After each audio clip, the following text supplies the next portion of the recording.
कोई सख्ती हो रही है यहाँ पे? हाँ हो रही है, लेकिन सख्ती तो छोड़, एटम बम पर भी बैठा दिया गया वही मौका भेज होता।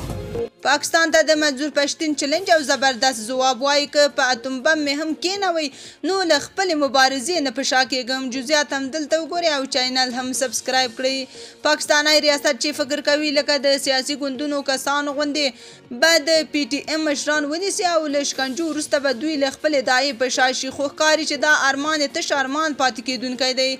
هغه ځکه چې د پی ټي ایم له ټیټپوړي کسانو څخه نیولې تر مشرانو پورې هر یو که څه هم زنداني کېږي خو له خپلې مبارزې لاس نه اخلي. تازه خبر دا دی چې پاکستانی ریاست ته د منظور پښتین غبرګون وایي که په اټوم بم مې هم کېنوئ له خپلې داعیې نه اوړم.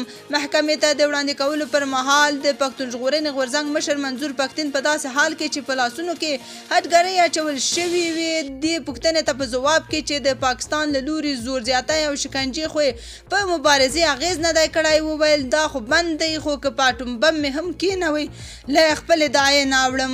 نوموړي د تفتیش په نوم د پاکستانی پوځ له لوري د هغه بندي کول وغندل او له خپلو پلویانو یې وغوښتل مزاحمت او د حق ملتیا ته دوام ورکړي. بلخوا پخوانی افغان سفیر وایي پاکستان کې ناامني مصنوعي او د لویې لوبې برخه ده.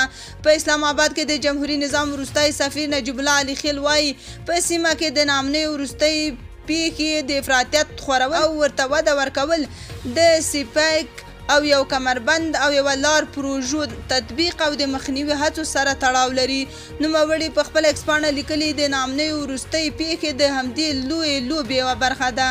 تاسو په دې اړه څه نظر لرئ؟ کومنټ کې شریک او چینل هم سبسکرایب کړئ.